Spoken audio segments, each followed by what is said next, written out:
Hi, Robbie here. It's another Thursday morning. I'm sitting out here in the garden looking forward to another beautiful day, and I'm ready for it. I slept really well last night, and it's probably because I worked really hard yesterday or the past few days. Can't understand why, but it's bound to happen once in a while. Last night I slept so well, I had some interesting dreams. Don't remember too much of the details at all. But I was dreaming that I was talking with some New Orleans musicians from about a little over 100 years ago. And we were just talking about the music that they played. Uh, wish I could remember the details, but I don't remember what we talked about, what we said, what said, or what I asked, and what they said.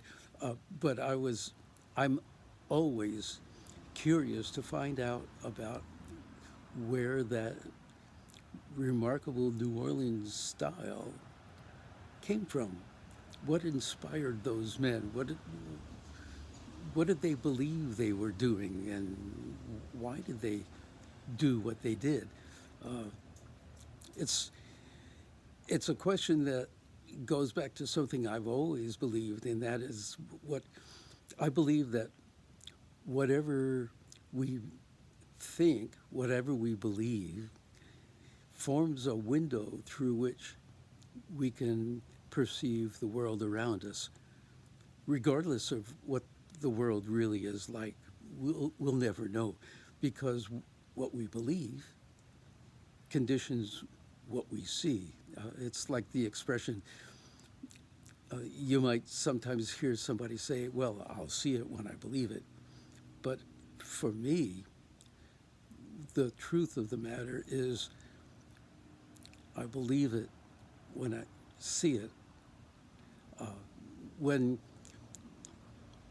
when we believe something, that's when we start to see it. Uh, and I always wonder, what did those old New Orleans musicians believe in order to play the way they did? Uh, I'll never know. I can I can read reports written by people long afterward, uh, even reminiscences of these musicians from trying to remember clearly what they felt like and what it was like after 20 or 30 or 40 or 50 or 60 years. I can't believe that, what they always say. Uh, how good are your memories after 20 or 30 or 40 years?